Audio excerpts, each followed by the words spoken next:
Puji dan syukur kami haturkan kehadiran-Mu atas segala berkat dan penyertaan-Mu kepada kami di dalam hidup kami, secara khusus untuk nafas kehidupan yang masih Engkau berikan kepada kami hingga pada pagi hari yang indah ini. Kami juga bersyukur karena Engkau telah mengantar kami dari rumah kami masing-masing hingga sampai di tempat ini dalam keadaan sehat dan selamat, dan boleh berkumpul di ruangan ini untuk memulai acara kami, memulai kegiatan kami untuk membahas hal-hal mengenai sekolah. Baik, terima kasih kepada pembawa acara yang memberikan kesempatan untuk saya pada pagi hari ini. Sebelum saya menyampaikan sepatah dua kata, bahwa patut kita bersyukur kepada Tuhan Yang Maha Esa atas segala berkat dan rahmat-Nya kepada kita pada pagi hari ini, sehingga pada pagi ini kita dapat bertemu dan berkumpul di tempat ini. Pada kesempatan ini sudah lama kita merencanakan kegiatan ini dari tahun 2022 kami sudah merancang, dan pada hari ini kita sosialisasikan kegiatan itu. Maka kami menghimbau kepada kita semua guru dan suster, mari kita berikan waktu kita, pikiran kita, hati kita untuk mengikuti kegiatan pada hari ini, karena kegiatan ini sangat penting untuk kita ketahui dan untuk kita ikuti bersama. Kita sudah khususkan waktu hari ini ya untuk ini, jadi saya berharap kita mulai dari pagi ini sampai selesai benar-benar kita mengikuti kegiatan ini.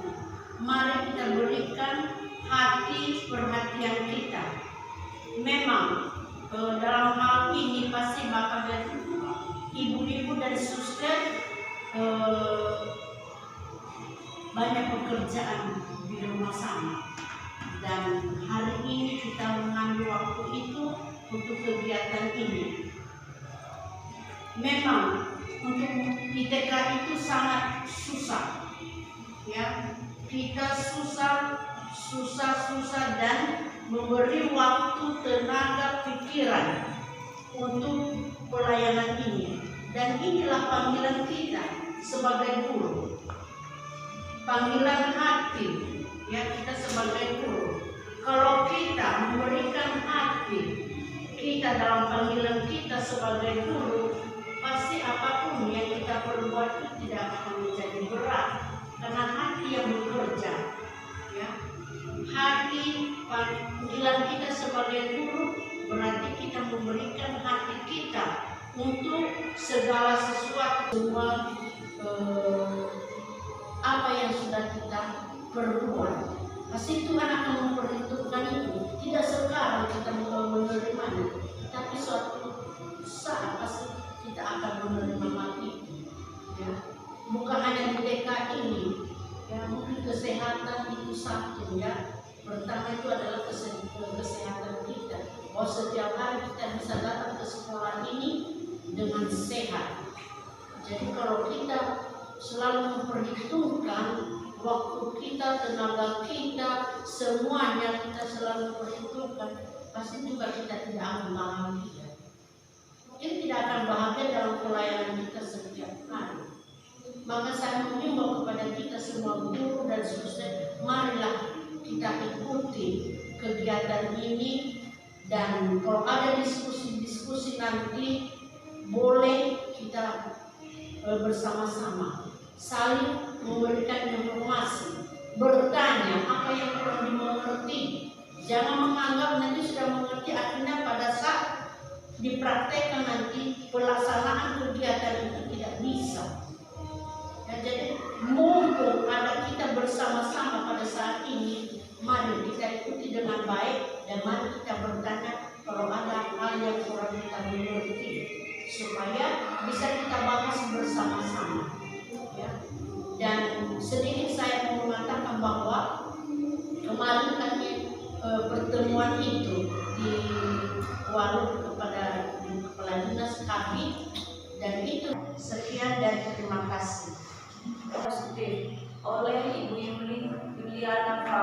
Dipersilakan.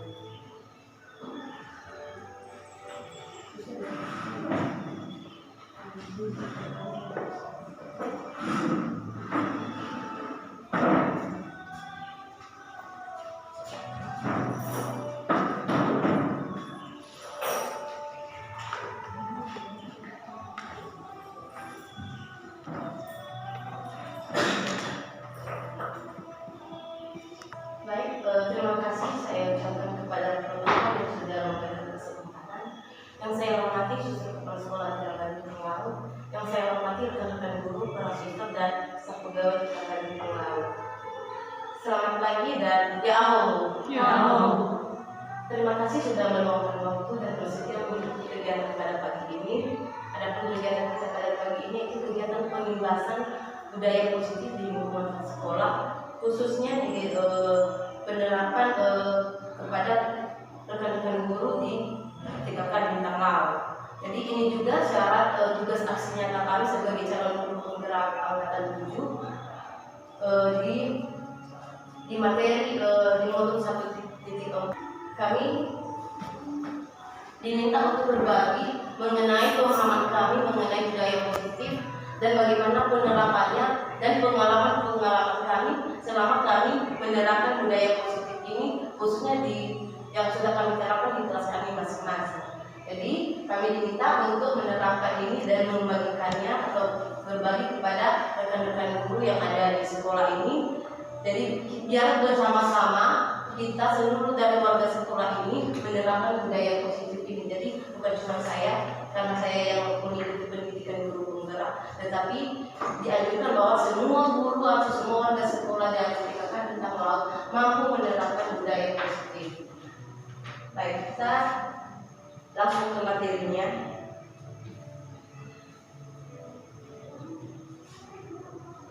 Mengapa budaya positif? Mengapa kita harus menerapkan budaya positif? Ini kan dunia pendidikan.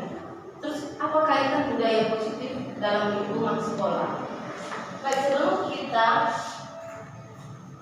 sebelum kita memahami apa itu budaya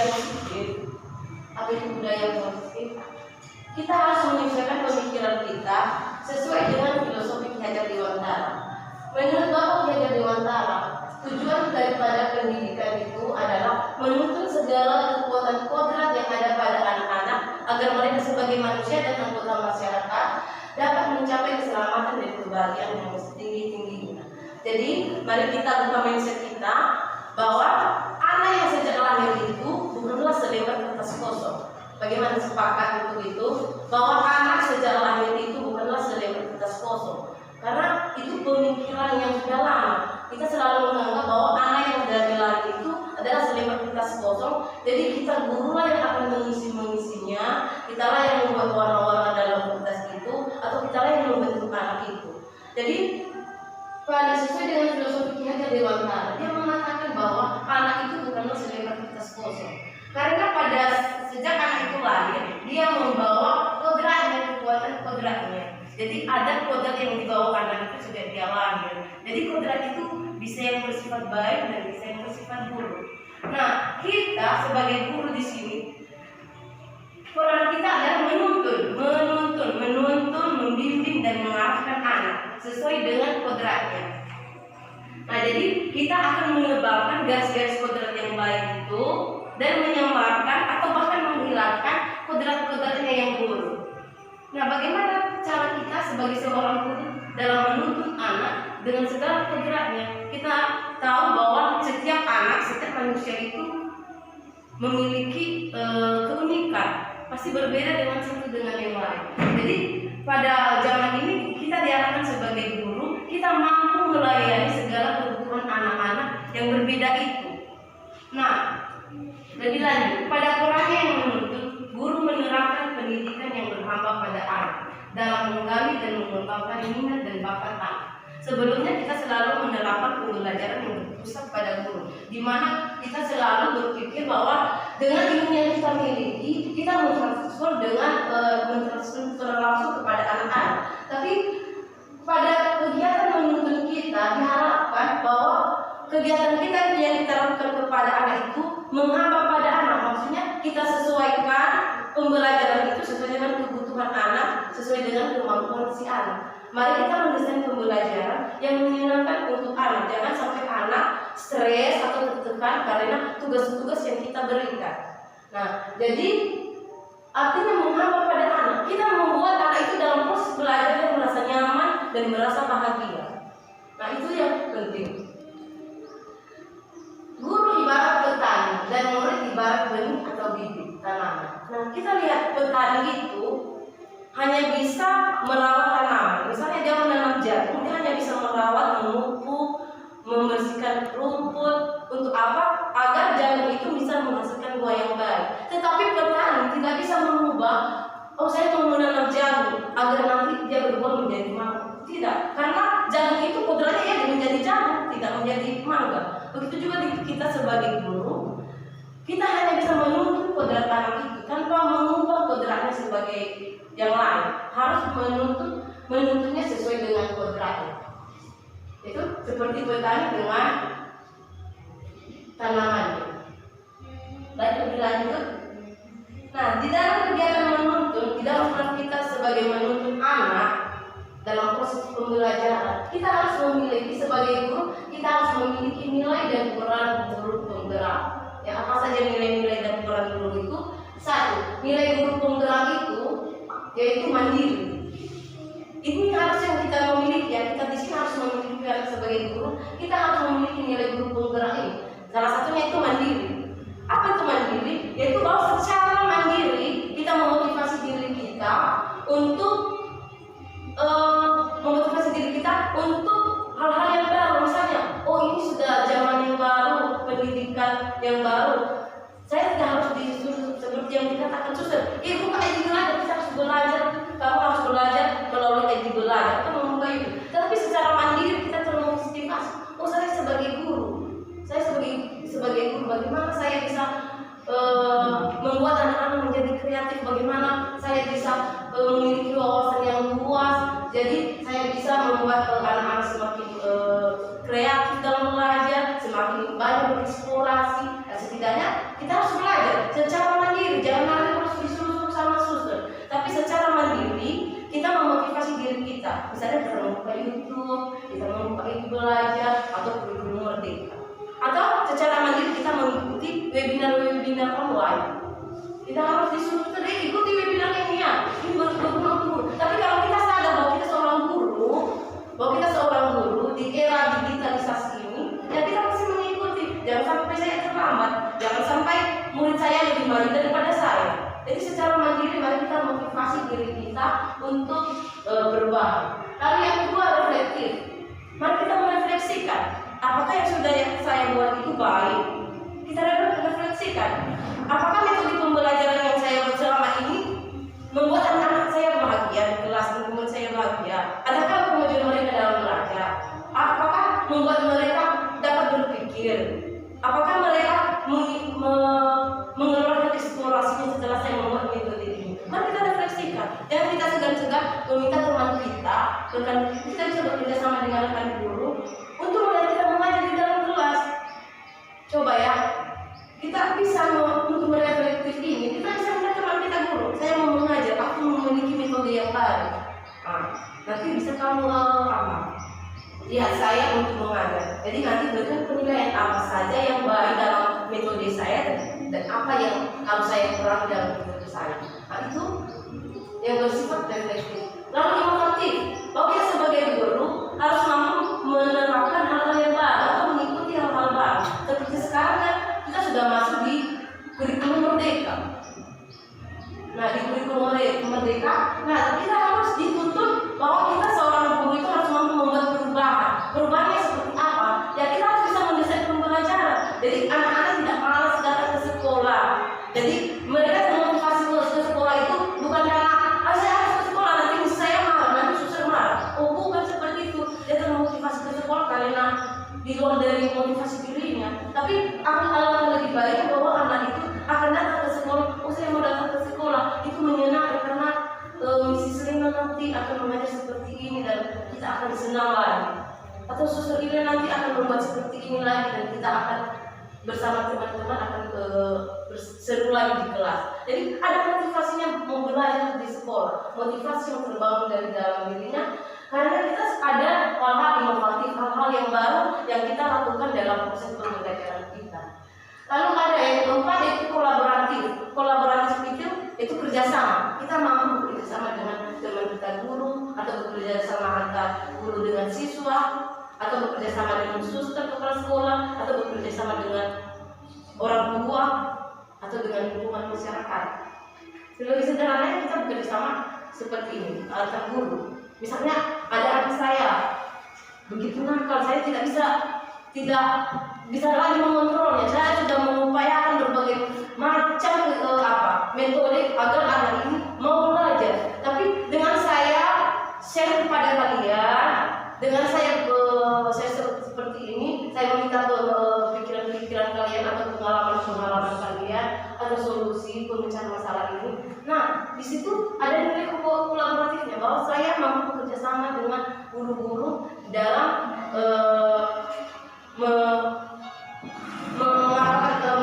memecahkan suatu permasalahan.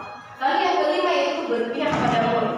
Nah, berpihak pada murid bahwa seluruh kegiatan kita, seluruh proses pembelajaran, seluruh ide-ide kita dalam pembelajaran yang kita desain berpihak pada murid. Kita sesuaikan dengan kebutuhan murid. Ya, berpihak pada murid. Misalnya dalam kelas, lebih sederhananya. Ini kan tema tanaman buah. Jadi kita menyuruh anak menggambar nanas. Tapi ada anak tidak mau menggambar nanas. Bisa saja mungkin karena dia tidak suka makan nanas, atau mungkin dia terlalu tenang di tengah nanas. Jadi dia tidak mau menggambar nanas. Tapi kita memaksa harus gambar nanas. Nah, itu tidak berpihak pada murid lagi. Tapi kalau kita membuatnya seperti ini, menggambar buah kesukaan, gambarlah buah kesukaan. Nah, jadi anak itu dengan eksplorasinya, dengan kreatifnya pasti akan menggambar, akan di luar ekspektasi kita. Mereka akan menggambar, ada yang menggambar buah apel lah, ada yang menggambar buah pepaya lah, ada yang menggambar anggur lah dengan bentuk-bentuknya yang lucu. Nah, coba kalau dengan fokus tadi buah nanas, kita juga nggak bisa melihat kreatif anak-anak lagi, karena itu sesuai dengan harapan kita atau imajinasi kita besar. Nah, jadi inilah nilai-nilai guru penggerak yang harus kita miliki di dalam mendidik anak-anak atau murid-murid kita. Lalu selain nilai-nilai guru penggerak, kita juga harus memiliki peran guru penggerak. Apa saja peran kita itu sebagai guru?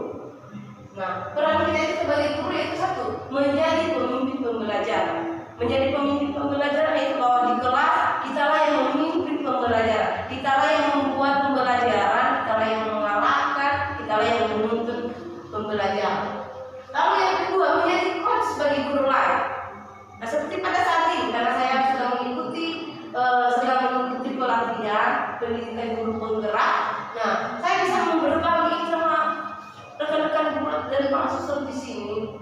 Nah, saya bisa menjadi coach bagi para suster dan para rekan guru di sini karena pelatihan yang sudah saya dapatkan. Jadi begitu juga dengan para teman-teman di sini, kalau misalnya ada mengikuti pelatihan khusus, ya bisa berbagi seperti ini, bisa menjadi pelatih bagi kita di sini sebagai rekan-rekan guru di lingkungan sekolah.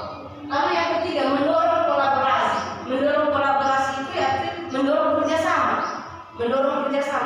Oh, kita apa-apa mengambil satu keputusan kita harus bekerja sama. Kita harus melalui kesepakatan dengan guru-guru yang lainnya. Jangan secara mandiri kita melakukan. Tapi mari kita kolaboratif entah dengan sesuatu kepala sekolah atau dengan orang tua murid atau dengan kita misalnya mau membuat suatu kegiatan. Kita secara mandiri ya nggak bisa lah. Kita harus kolaboratif. Kita harus menyampaikan ide kita sebelumnya kepada kepala sekolah. Setelah itu nanti kita akan menyampaikan kepada rekan-rekan guru. Lalu dari rekan-rekan guru kita menyampaikan kepada murid. Lalu setelah itu kita menyampaikan kepada orang tua. Lalu yang keempat, mewujudkan kepemimpinan murid. Bahwa sebagai guru kita mampu mewujudkan kepemimpinan murid. Bahwa murid mampu memimpin dirinya karena arahan dan tuntutan dari kita. Hal kecil yang kita bagi kelas seperti anak-anak sudah mampu memimpin di dalam kelas. Anak-anak sudah mampu bertugas dalam upacara bendera. Kelima, menggerakkan komunitas praktisi. Kebetulan di sini masih belum ada, kita masih atau ada di antara para teman-teman di sini yang sudah ada komunitas praktisi. Saya rasa tidak ya. Nah, belum ada. Jadi kalau misalnya kita ada di dalam komunitas praktisi, ya kita diharapkan untuk lebih aktif di sana. Karena di dalam komunitas praktis itu dibahas mengenai kemajuan dalam pendidikan atau apa yang berkaitan dengan pendidikan. Lalu sebagai guru kita harus memiliki visi. Gak cuma sekolah yang memiliki visi, tapi kita masing-masing guru harus memiliki visi. Jangan kita berpedoman dengan visi sekolah. Sekolah sudah memiliki visi, sudah itu saja. Tapi masing-masing kita guru harus memiliki visi seorang guru. Nah, visi itu apa? Visi itu berupa impian kita. Apa impian saya ya? Impian saya ke depan saat saya mau sekolah saya seperti ini. Saya mau murid saya ke depan seperti ini. Harus ada impian. Jangan asal datang ke sekolah udah mengajar. Gak ada impian. Kita gak memiliki visi sebagai guru yang mengajar, kita gak memiliki visi atau gak memiliki impian. Harus kita punya impian. Kalau boleh anak saya yang saya didik ini menjadi seperti ini ke depannya. Jangan hanya bisa membaca atau menulis, tapi setidaknya lebih ke karakternya. Menjadi anak yang sopan, menjadi anak yang penuh hormat, atau menjadi anak yang menghargai temannya. Nah, itulah impian kita. Jadi kita bisa membentuk visi kita itu sesuai dengan impian kita.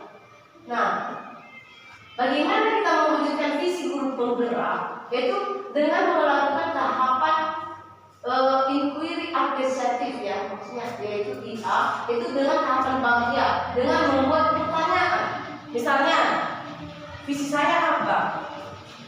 Awal saya mempelajari ini, saya membuat visi saya meningkat karena saya lihat bahwa tidak ada keseragaman dalam di kelas saya, dalam belajar, bersemangat dalam belajar. Jadi harus kita ada dorongan yang kuat yang membuat mereka harus bersemangat belajar. Jadi saya membuat visi saya supaya murid-murid saya ada minat belajarnya, Jadi saya membuat visi dengan mengikuti tahapan bagja, yaitu membuat pertanyaan. Mengapa saya harus meningkatkan minat belajar murid saya? Mengapa saya harus meningkatkan minat belajar murid saya? Nah, lebih lanjutnya,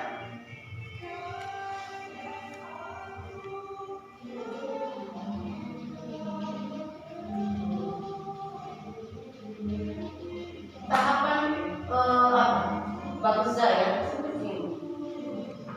Nah, membuat itu bagja ini visi saya, meningkatkan minat belajar peserta didik pada proses pembelajaran. Nah, harus ada langkah-langkahnya. Nah, bagaimana? Ini dia, kita harus membuat pertanyaan utama. Ini, mengapa saya perlu meningkatkan minat belajar murid pada proses pembelajaran? Apa yang harus saya lakukan untuk meningkatkan minat belajar murid pada proses pembelajaran? Jadi, yang ini tindakan-tindakannya. Tindakan saya yaitu satu, saya harus mengajak peserta didik menceritakan perasaan selama proses pembelajaran. Setelah belajar, saya mengajak bagaimana perasaan kamu setelah belajar seharian ini. Nah, dari situ kita melihat, anak itu akan lebih banyak bercerita untuk hal yang dia suka. Tadi saya suka nih pada saat belajar kita belajar seperti ini. Pada saat kita bermain juga belajar di luar nih.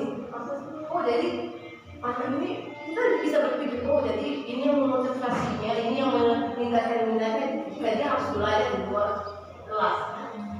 Lalu melakukan pengamatan untuk melihat bakat atau potensi yang dimiliki. Kita harus melihat apa saja bakat yang dimiliki anak itu, apa saja potensi yang dimiliki anak itu. Jadi berdasarkan itu nanti kita membuat kegiatan-kegiatan yang sesuai dengan kebutuhan. Lalu berusaha memahami keinginan dan kebutuhan peserta didik, lalu melakukan refleksi terhadap pembelajaran yang telah dilaksanakan. Nah, itu dia membuat pertanyaan. Lalu selanjutnya, ambil pelajaran. Nah, setelah kita membuat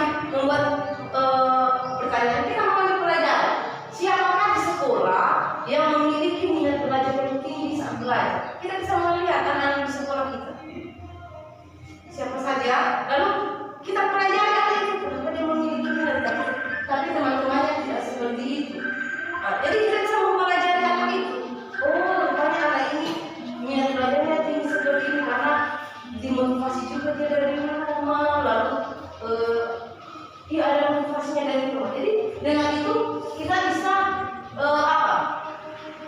mengambil suatu tindakan yang sesuai dengan anak yang memiliki minat belajar yang tinggi.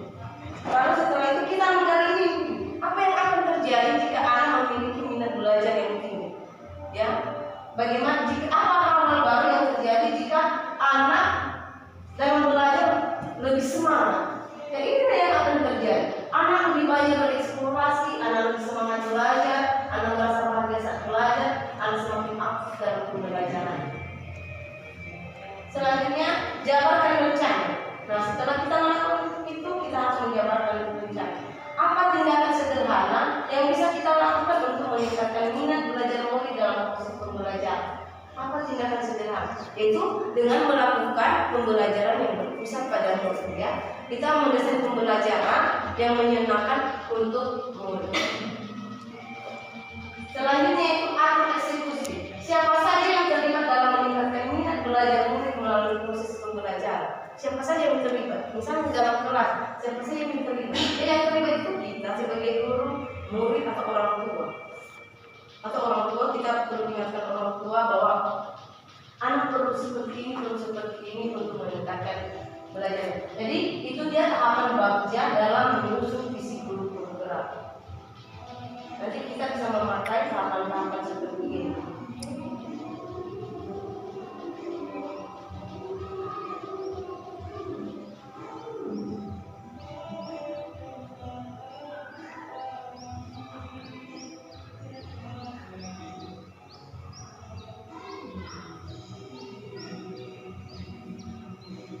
Nah, setelah melakukan penerapan bagja ini, jadi nggak cuma minat belajar aja ya, banyak hal visi yang mau kita impian kita untuk anak-anak. Seperti yang saya bilang tadi, kita bisa bilang, wah aku ini anak-anak saya menurut saya ke depan memiliki karakter yang kuat, sopan.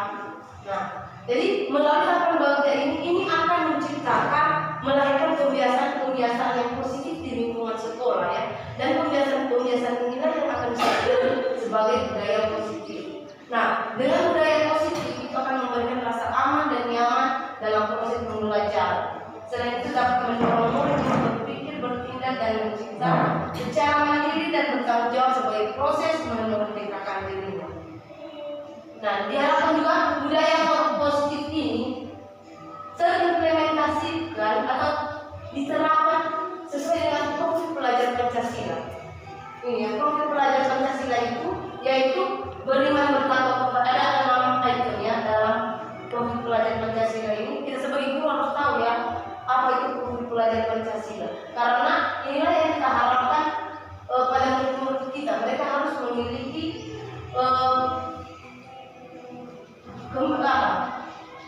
pengetahuan sesuai dengan profil pelajar Pancasila, yaitu satu, beriman, bertakwa kepada Tuhan Yang Maha Esa dan berakhlak mulia. Yang kedua, memiliki jiwa berkebinekaan global. Yang ketiga, bergotong royong. Lalu yang keempat, kreatif. Yang kelima, menalar kritis. Dan yang keenam, mandiri.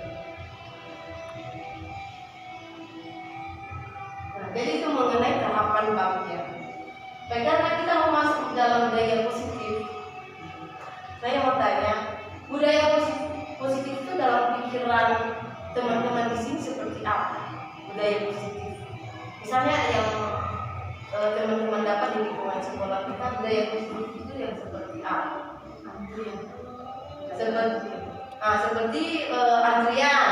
Baik, ada lagi budaya menyambut anak-anak. Budaya menyambut anak-anak. Baik, itu jawaban yang luar biasa yang sesuai dengan budaya positif. Baik, untuk lebih memahami mengenai budaya positif, kita harus membuka pemahaman kita mengenai disiplin positif. Biasanya kalau kita mendengar kata disiplin, yang ada di dalam pikiran kita itu yaitu aturan atau peraturan atau tata tertib, ya kan? Atau bahkan kita mengaitkannya dengan hukuman. Karena biasanya kalau ada peraturan, ada pelanggaran, pasti ada hukuman. Tapi di sini dikatakan bahwa disiplin itu berasal dari bahasa Latin yaitu disiplina, yang artinya belajar, dan disiplin juga berasal dari kata-kata yang sama dengan disiplin, yaitu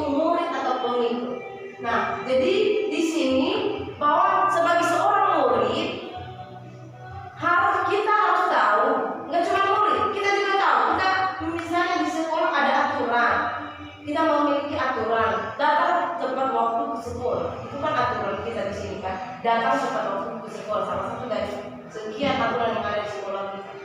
Nah, kita sebagai pengikut dari aturan itu, yang menjalankan aturan itu, kita harus tahu mengapa aturan itu harus saya patuhi. Kita harus tahu, bukan karena nanti saya harus waktu datang ke sekolah. Kenapa? Nanti yang ini sudah suster, nanti ditegur suster lagi. Ya jangan seperti itu, kita dalam waktu itu, iya karena takut sudah ditegur suster. Tetapi di sini katanya harus termotivasi dari dalam diri kita. Kita mematuhi aturan itu karena dari motivasinya dari dalam diri kita itu bentuknya motivasi intrinsik. Ya, kalau tadi kita datang tepat waktu karena takut ditegur suster, itu sudah berarti motivasi itu dari luar diri kita. Itu bentuknya motivasi ekstrinsik. Nah, jadi kita harus tahu betul aturan yang kita ikuti itu apa artinya, apa maknanya. Jangan asal kita mengikuti aturan saja. Yang ada nanti pada saat nanti suster, misalnya, kalau itu mengikuti aturan datang tepat waktu ke sekolah itu, kita termotivasi karena suster akan menegur kita untuk menghindari suster menegur kita. Nah, suatu saat kalau suster ada dinas keluar kota misalnya beberapa minggu, yakinlah kamu, kita tidak akan tepat waktu datang di sekolah karena tidak ada yang menegur kita. Tapi jika terbangun dari dalam diri kita, termotivasi dalam diri kita, oh saya harus tepat waktu datang ke sekolah, ya karena saya seorang guru. Saya harus menjadi contoh kepada anak-anak. Saya harus menjadi teladan kepada anak-anak. Bagaimana anak-anak saya nanti menulis saya mau datang tepat waktu kalau saya sendiri terlambat datang ke sekolah. Saya harus menjadi contoh. Itu motivasi terbangun dalam diri kita. Entah suatu dinas berbulan-bulan bertahun-tahun di mana di luar kota, kita tidak akan goyah dengan aturan itu. Kita akan tetap mematuhinya sesuai dengan nilai-nilai yang kita yakini bersama, yang ada dari dalam diri kita. Jadi mari kita motivasi itu dari dalam diri kita. Jangan karena motivasi dari luar seperti tadi.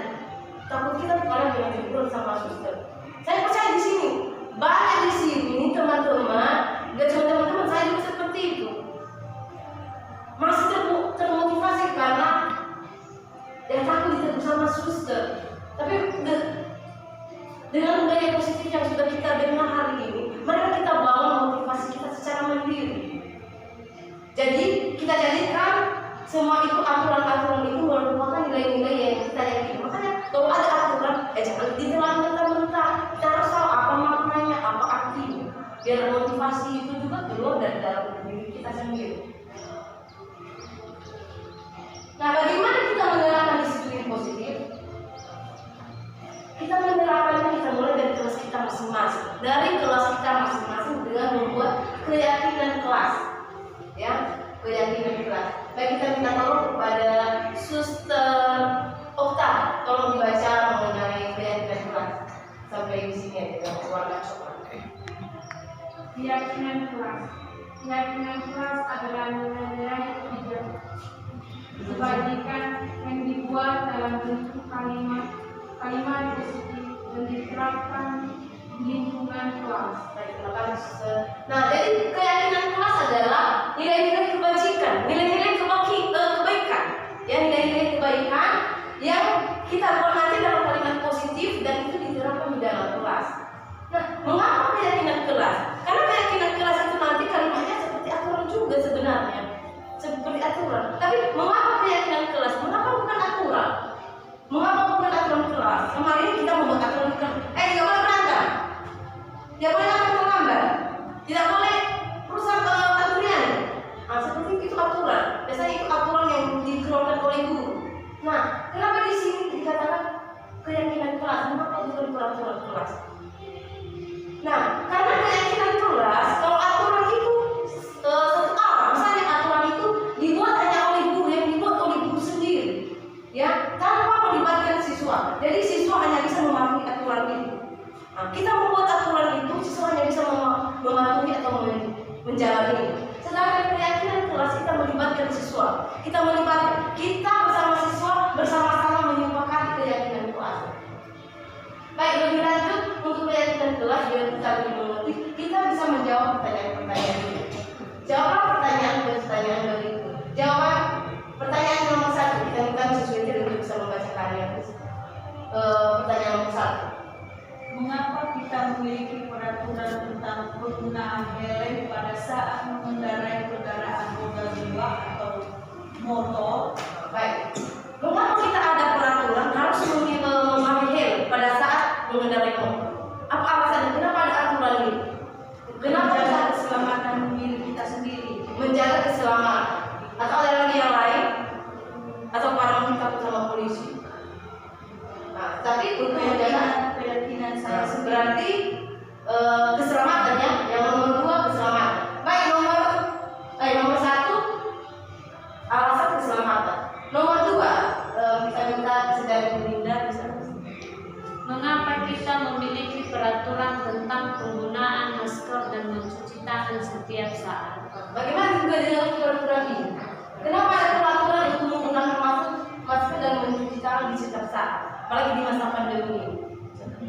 Mengapa ada aturan ini? Mengapa dibuat? Masalah Menjaga kesehatan. menjaga kesehatan. Baik, jadi nilai keselamatan di nomor 1 dan nilai kesehatan di nomor 2 itu merupakan ini ya, nilai-nilai keselamatan dan kesehatan inilah yang kita sebut sebagai suatu keyakinan. Ada keyakinan, saya memakai helm itu, saya wajib memakai helm karena ada keyakinan bahwa itu menjaga keselamatan saya. Saya harus mencuci tangan, memakai masker itu karena ada nilai-nilai yang saya yakini itu menjaga kesehatan saya sendiri. Jadi itu termotivasi dari dalam diri kita. Kalau kita ada keyakinan seperti itu, dan nanti kita mematuhi aturan pemakaian helm itu termotivasi dari dalam diri kita karena ada keyakinan yang kita ambil dari aturan itu. Tetapi kalau tidak ada keyakinan nilai-nilai keselamatan dan kesehatan, yakinlah kamu bahwa kamu memakai helm itu karena takut sama polisi. Jika kamu melakukan hal itu, memakai helm karena takut ditilang sama polisi.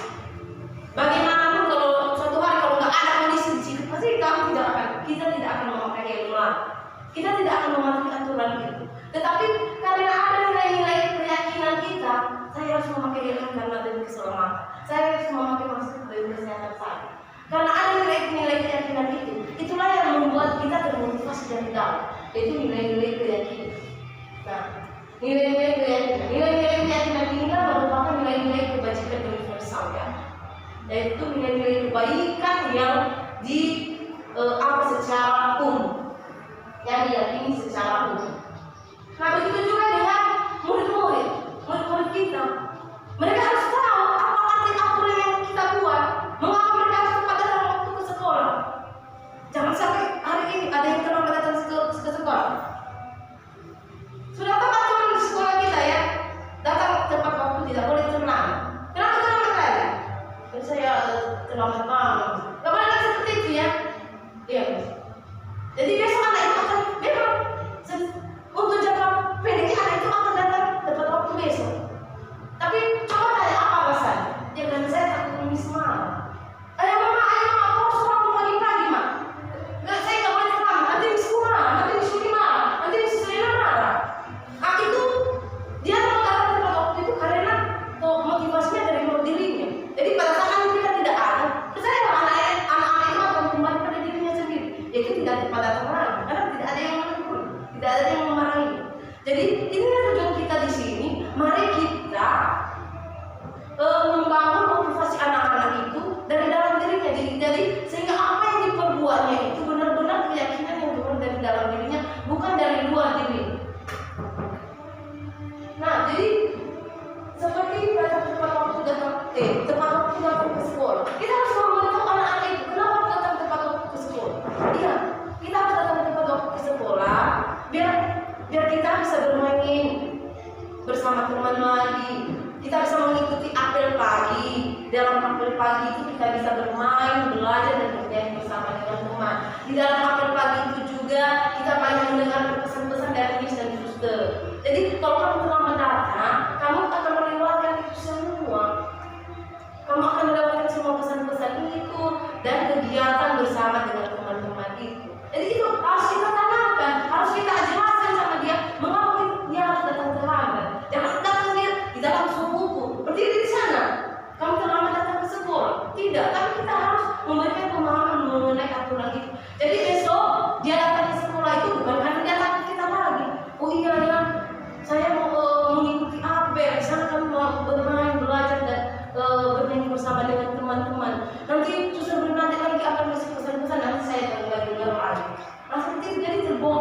memotivasi dari dalam dirinya, bukan karena takut sama kita, takut sama gurunya akan dimarahi.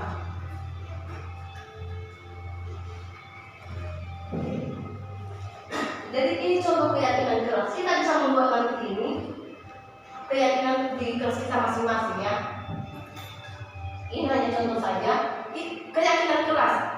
Tadi saya sampaikan bahwa aturan berbeda dengan keyakinan keras. Kalau aturan itu kita yang membuatnya seorang guru, kita yang membuat aturan itu. Anak-anak hanya membantunya. Kalau keyakinan kita melibatkan murid, membuat aturan ini nanti, membuat keyakinan ini kita bekerja sama dengan murid. Misalnya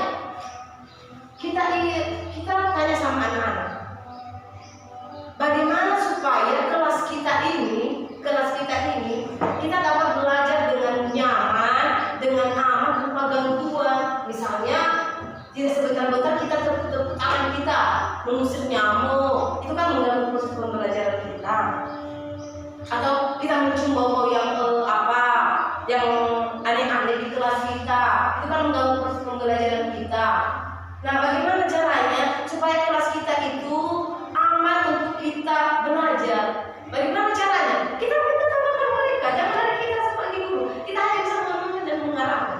Jadi, saya sudah mencoba memainkan, lalu ada yang bilang, iya nih, kalau tumpah air harus dilap. Baik. Lalu ada yang bilang, ya kalau kotor harus disapu kelasnya, Miss. Baik. Lalu ada yang bilang, Miss harus buang sampah di tempatnya, jangan tidak boleh buang sampah sembarangan.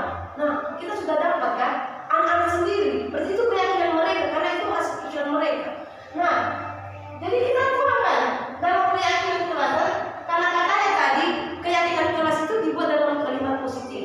Jadi kalau kita buat tidak boleh membuang sampah sembarangan, itu walaupun nanti maknanya sama, tapi itu masih kalimat negatif, iya kan? Kalimat negatif itu tidak boleh membuang sampah sembarangan. Tapi kita mencari kalimat yang positif. Kalimat positifnya yaitu kelas selalu bersih atau menjaga kebersihan kelas. Nanti kita bisa tulis, kita hias-hias, kita boleh kita. Kita bisa membuat keyakinan kelas, menyepakatinya dengan anak-anak boleh 3-4 ya. Jangan juga terlalu banyak, nanti anak-anak tak ingat. Jadi saat mereka ada pelanggaran, kita ingatkan mereka apa keyakinan kelas kita di sini. Pasti mereka lebih tahu karena mereka sendiri yang membuat itu. Itu keyakinan mereka kan, bukan aturan dari kita. Nah, lalu bagaimana supaya kita buat lagi keyakinan yang lain? Bagaimana di kelas kita supaya kita aman bersama teman-teman, teman-teman kita tidak ada yang menangis, tidak mengganggu teman, itu juga mengganggu proses pembelajaran. Bagaimana caranya? Oh iya, terus tidak sebentar-bentar Miss terteriak, jangan ganggu kawanmu, tenang di situ. Bagaimana itu mengganggu proses pembelajaran? Bagaimana supaya dalam belajar kita tenang di dalam kelas? Nanti ada saja ide-ide mereka. Dia Miss tidak boleh ribut, baik. Tidak boleh bicara-bicara, baik. Tidak boleh mengejek-ejek kawan, karena itu yang membuat kawan kita menjadi menangis, baik. Harus mendengarkan Miss berbicara di depan, baik, supaya tidak dimarahi Miss. Nah, jadi kita sudah mendapatkannya. Jadi kita membuat dalam keyakinan, dalam keyakinan. Tadi sebenarnya sama maknanya, cuma kita buat dalam kalimat positif, yaitu bahwa kita harus selalu menghargai guru dan teman. Misalnya seperti tidak mengejek teman, itu kan kalau kita tidak mengejek teman, kita menghargai teman kita. Atau kita mendengarkan guru berbicara, itu salah satu bentuk kita menghargai guru kita. Jadi ini kita buat, aku selalu menghargai guru dan teman. Kita bisa membuat keyakinan itu. Kita nanti bisa membuatnya dalam kelas. Nah, begitu juga seterusnya, aku selalu bersikap jujur.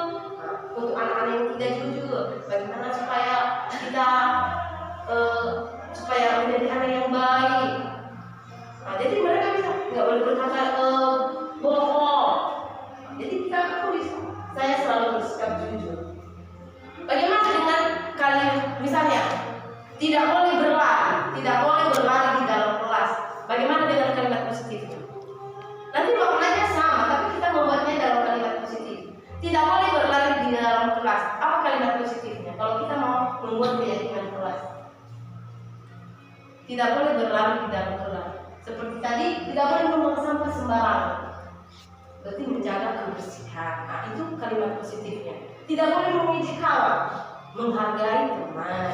Nah, itu kalimat positifnya. Bagaimana? Tidak boleh berlari di dalam kelas. Bagaimana dengan kalimat positifnya?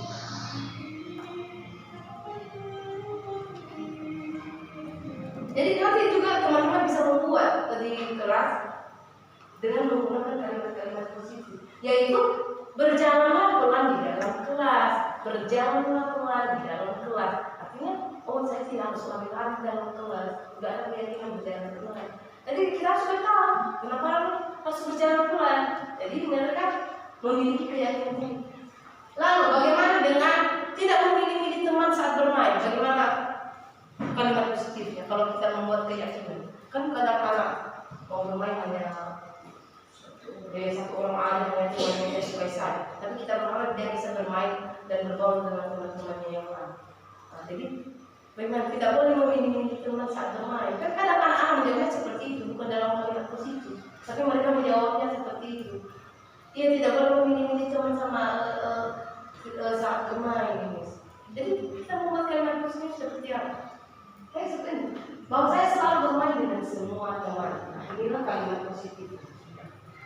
Jadi kita nanti bisa membuat itu. Lebih banyak kalau pelajaran baru ya, kita membuat seperti itu, membuat ini bisa lain daripada ini, bisa lain. Hanya ini aja kemarin yang contoh yang pernah saya terapkan di kelas saya. Cuma saya belum membuat karena terlalu banyak kegiatan kemarin. Nah, jadi kita bisa membuat ini. Jadi kalau ada misalnya pelanggaran daripada hal itu, kita hanya bisa mengingatkan apa keyakinan kita. Apa keyakinan yang sudah kita yakini bersama di kelas ini? Saya tidak mengejek kalau sampai menangis. Apa keyakinan kita? Ada pasti ingat kan? Kita melibatkan mereka pada saat itu. Kalau aturan, mereka akan sering melanggarnya. Kenapa? Karena itu tidak dari dalam dirinya tadi. Aturan itu kita buat sendiri. Yang kita buat sendiri sebagai guru. Jadi anak-anak yang mematuhi. Baik, lebih lanjut lagi. Nah, entah itu disiplin, entah itu aturan, entah itu keyakinan kelas, pasti ada pelanggaran. Pasti ada saja yang pelanggaran. Ada aja anak yang melanggar. Misalnya dalam kelas, mungkin ada anak yang berantem, ada saja anak yang mengejek kawannya, ada saja anak yang lari-lari lagi, ada anak yang suka ngantuk yang membuat kita sering menegur mereka. Nah, harus kita tahu kenapa mereka melakukan hal itu. Pasti setiap tindakan itu kita ada dorongan. Nah, begitu juga mereka. Kalau ada pelanggaran seperti itu, kalau mereka kedapatan seperti itu, kita harus jangan kita harus kamu ngantuk terus dari tadi berdiri di situ. Ya jangan, kita harus tahu, harus mencari tahu kenapa ada itu seperti itu. Nah, kita harus tahu manusia memiliki kebutuhan dasar ya. Ada 5 kebutuhan dasar manusia. Jika salah satu daripada kebutuhan dasar manusia ini tidak terpenuhi, itulah nanti ada tindakan yang melanggar. Karena ada kebutuhan dari 5 ini yang tidak terpenuhi. Nah, 5 kebutuhan dasar manusia itu satu, yaitu bertahan hidup. Bertahan hidup itu kebutuhan akan makanan, minuman, kesehatan, tempat tinggal. Lalu kebutuhan yang kedua kasih sayang dan rasa diterima, yaitu pengakuan dari orang lain atau ada rasa kasih sayang dari orang lain. 3 penguasaan, 4 kebebasan, dan 5 kesenangan. Itulah kebutuhan dasar manusia yang harus kita tahu. Baik, untuk lebih lanjut, ada pertanyaan yang akan nanti membuat kita lebih tahu apa saja kebutuhan dasar yang tidak terpenuhi itu. Pertanyaan pemantik. Kami minta kesediaan Suster Natalia membacakan pertanyaannya. Pertanyaan pemantik. Ibu Ambar, guru wali kelas 2A di SD Pelita Hati, sedang bingung menghadapi ulas salah satu murid di kelasnya. Beberapa anak di kelas 2A telah datang padanya dan mengeluhkan dunia yang seringkali meminta bekal makan siang mereka dengan paksa. Jika Anda menghadapi situasi seperti Ibu Ambar, apa yang akan Anda lakukan? Menurut Anda, kira-kira apa alasan Doni melakukan hal itu? Nah, jadi ada sebuah kasus kasus di kelas Ibu Ambar. Ibu Ambar lagi merasa bingung karena salah satu dari muridnya itu ada yang bertingkah, dia seringkali meminta bekal makanan kawannya dengan paksa. Nah, si Doni ini suka menuntut makanan kawannya. Nah, apa yang akan kita lakukan jika ada hal demikian? Pasti kita sebagai guru kita akan memanggil Doni kan? Kita akan bercakap-cakap dan menanyakan alasannya. Nah, menurut teman-teman di sini, kira-kira apa alasan Doni melakukan hal itu? Misalnya kalau Doni menjawab, dia suka merebut makanan kawannya itu. Dia suka merebut makanan kawannya itu gara-gara dia tidak membawa bekal siang ke sekolah. Jadi dia merasa lapar dan dia minta sama kawannya tidak kasih karena setiap hari saja dia meminta-minta, setiap hari dia tidak membawa makanan karena mamanya terlalu sibuk, jadi dia tidak membawa makanan, tidak punya waktu menyediakan makanan untuk si Doni. Jadi kata si Doni, itulah jawabannya sama Ibu Ambar. Katanya saya lapar, makanya saya merebut makanan kamu. Nah, dilihat dari kebutuhan dasar manusia itu, kebutuhan apa yang tidak terpenuhi dari si Doni ini, kenapa dia melakukan hal itu? Kebutuhan apa? Dia merasa lapar katanya, makanya dia suka merebut makanan kawan. Apa kebutuhan yang tidak terpenuhi berdasarkan dari 5 kebutuhan dasar manusia ini? Kurang kasih sayang dari orang tua. Kurang kasih sayang dari orang tua. Dia merasa lapar loh. Bertahan hidup. Sebenarnya kalau dia tidak lapar, dia tidak merebut makanan. Bertahan hidup. Nah, yaitu bertahan hidup. Nah, itu kebutuhannya yang tidak terpenuhi pada saat itu. Makanya dia merebut. Makanya jangan kita asal menghukum anak-anak kalau ada tindakannya yang apa. Kita harus bertanya, kita harus melihat apa saja yang melatar belakangi dia melakukan tindakan itu. Rupanya kebutuhan dasarnya yang tidak terpenuhi itu bertahan hidup. Dia lapar, mamanya tidak menyiapkan makanan siangnya. Jadi karena dia lapar ya dia di mana-mana juga maling seperti itu, pencuri seperti itu. Karena kekurangan kebutuhan ya dia akhirnya menjadi merampok, menjadi maling, menjadi pencuri. Itu karena kebutuhan bertahan hidup. Nah, lalu bagaimana kalau si Doni menjawab begini sama Ibu Ambar? Dilihat dari kebutuhan dasarnya ya. Misalnya katanya, Ibu, saya bosan makanan saya. Setiap hari mamaku membuat nasi goreng terus. Saya bosan makan itu. Saya mau yang lain. Makanya saya mau makanan saya yang lain karena punya mereka bukan nasi goreng. Nah, apa dari kebutuhan dasar mana ke si Doni yang tidak terpenuhi? Kenapa dia melakukan itu? Katanya dia merasa bosan. Makanannya itu saja katanya setiap hari buat mama. Kesenangan. Ada lagi yang lain? Kebebasan. Nah, lebih tepatnya kebebasan. Kenapa? Dia si Doni tidak ada pilihan lain. Makanannya hanya nasi goreng, tidak ada pilihan. Padahal dia mau makan makanan yang lain. Tetapi mamanya menyediakan nasi goreng terus. Jadi karena tidak ada pilihan lain, terpaksa dia melakukan hal itu sama kawannya. Dia bosan. Dia tidak bebas. Dia tidak bebas memilih makanannya karena mamanya yang dia menyediakan nasi goreng terus. Jadi dia mau yang lain, akhirnya dia malu dengan berebutan dengan kawannya. Lalu kalau misalnya si Doninya menjawab seperti ini, misalnya Ibu Ambarnya misalnya, kenapa kamu melakukan seperti itu? Iya, saya suka melihat kawanku marah dengan senyumannya. Iya, karena saya suka melihat kawanku marah. Kalau saya merebut makanan itu, mereka kejar-kejar aku, saya suka sekali. Berarti apa kebutuhan dasar si Doni ini kenapa dia melakukan itu? Kesenangan. Iya itu. Dia butuh kesenangan, dia butuh senang. Makanya dia melakukan itu. Lalu misalnya kalau dia menjawab seperti ini, ya ibu saya mau melakukan seperti itu, biar ibu memanggil saya, lalu memanggil orang tua saya. Karena orang tua saya gak pernah datang ke sekolah kalau ada kegiatan seperti ini, terlalu sibuk. Jadi dengan saya mau seperti itu, ibu bisa memanggil saya dan memanggil orang tua saya datang ke sekolah. Jadi apa kebutuhan daripada si Doni melakukan tindakan itu? Kasih sayang dan rasa diterima dari orang tuanya. Nah, jadi setiap tindakan anak-anak pasti ada. Itu karena ada kebutuhannya yang tidak terpenuhi. Jadi mulai hari ini kita bisa menerapkannya di kelas kita. Kalau misalnya ada anak-anak yang bertindak seperti ya jangan langsung kita bentak, jangan langsung kita marahi. Kita pahami dulu apa kebutuhan yang tidak terpenuhi pada saat itu. Selanjutnya, motivasi perilaku manusia. Bahwa semua tindakan, semua perilaku kita ada dorongan, ada motivasi kita melakukan suatu tindakan. Kita datang ke sini itu ada dorongan. Apa doronganmu datang? Motivasimu datang ke sini. Atau kamu datang saja ke sekolah pagi ini begitu saja? Tidak, tapi ada dorongan, ada motivasi, ya kan? Karena kita akan ada kegiatan pembebasan ini. Setidaknya itulah motivasi kita datang ke sekolah kali ini. Nah, menurut Diane Bosen ada 3 motivasi perilaku manusia. Motivasi perilaku manusia yang pertama itu untuk menghindari ketidaknyamanan atau hukuman. Yang kedua, untuk mendapatkan imbalan atau penghargaan dari orang lain.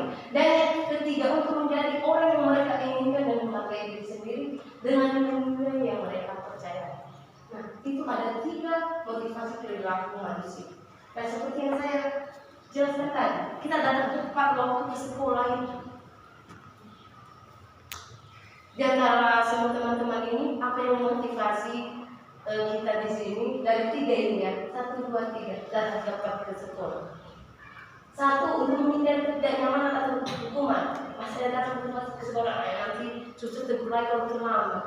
Capek aku dengar itu adalah datang tepat waktu. Nanti suster menegur lagi. Itu nomor 1, menghindari ketidaknyamanan. Kita merasa tidak nyaman, nanti suster menegur lagi. Yang kedua, untuk mendapatkan imbalan. Saya harus datang ke sekolah pagi-pagi karena biasanya suster memuji-muji saya kepada teman-teman. Seperti inilah, seperti Bu Tri datang tepat waktu. Jadi Bu Trinya, maaf ya Bu Tri. Jadi misalnya, ini contoh saja. Jadi saya harus datang tepat waktu karena saya selalu dipuji-puji sama suster. Kalau hari ini saya tidak terlambat datang ke sekolah, nanti lain lagi pikiran suster sama saya. Saya tidak bisa menjadi contoh lagi bagi teman-teman saya. Saya tidak akan mendapat pujian lagi dari suster. Nah itu motivasi kita. Berarti motivasi datang ke sekolah itu tepat waktu itu nomor 2, untuk mendapatkan imbalan atau penghargaan dari orang lain. Atau saya datang ke sekolah ini ya karena sekalian kantor anak ke sekolah. Kalau anak tidak ke sekolah ya pasti saya juga agak terlambat datang ke sekolah. Tepat waktu ya karena mau ada anak ke sekolah kan. Anak-anak berkata terlambat. Jadi pada saat anaknya libur, apa yang terjadi? Tergeserlah waktu kita dari tempat waktu sedikit longgar lagi. Nah begitu. Jadi yang nomor 3, untuk menjadi orang yang mereka inginkan dan menghargai diri sendiri dengan nilai-nilai yang mereka percaya. Jadi saya harus tetap waktu sekolah. Ya bukan karena melihat suster marah atau menegur kita lagi, tapi ada keyakinan kita. Oh saya harus menjadi contoh, saya harus contoh pada murid saya. Saya harus menjadi, karena saya guru, saya harus menjadi teladan bagi murid-murid saya. Bagaimana murid saya datang tepat waktu kalau saya datang terlambat. Jadi ada nilai-nilai. Jadi di antara 3 motivasi ini, biasanya apa yang mendasari kita datang tepat waktu? Tidak apa-apa. Tidak apa-apa. Apa yang mendasari? Kurang setelah nanti kita mempelajari budaya positif ini, mungkin kita akan lebih berubah lagi, kita akan lebih memotivasi diri kita dari diri kita sendiri. Adakah yang nomor 1? Kalau aku termasuk sebenarnya di nomor 1 ini. Adakah di nomor 1 ya? Jangan selebihan dari saya. Ada. Atau ada yang nomor 2 karena sekali dipuji sama setelah tahu ibu mau menjadi suster itu sering datang seperti ini loh ya, begitu lah. Masih manusiawi. Kalau ada di sini, ini pasti teladan ini yang nomor 3. Itu kuyup. Ada. Atau ada ya? Ada juga. Itu kuyup. Saya. Ya.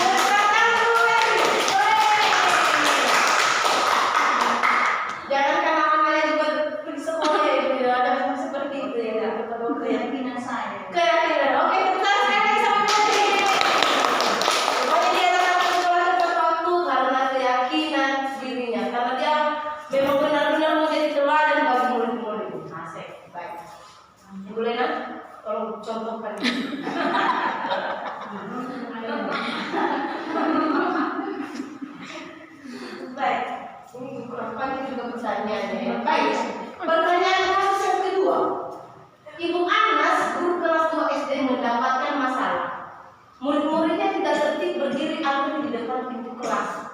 Ini biasanya kasus ini sering kita dapat di negara kita. Dan selalu berebutan masuk ke dalam kelas setelah jam istirahat selesai. Ini tentunya sangat mengganggu proses pembelajaran, di mana kelas tidak dapat mulai tepat waktu karena Ibu Ana sibuk menenangkan murid-muridnya untuk waktu yang cukup lama. Akhirnya Ibu Ana berpikir cepat dan mengandalkan stiker bintang. Setiap murid-muridnya akan masuk ke kelas selesai jam istirahat, Ibu Ana akan memberikan stiker bintang. Berarti yang rapi berbaris, Ibu Ana akan memberikan bintang, stiker bintang. Nah, kata Ibu Ana, siapa yang dapat berdiri lurus dan berbaris rapi antri di dekat pintu dapat bintang dari Ibu Ana.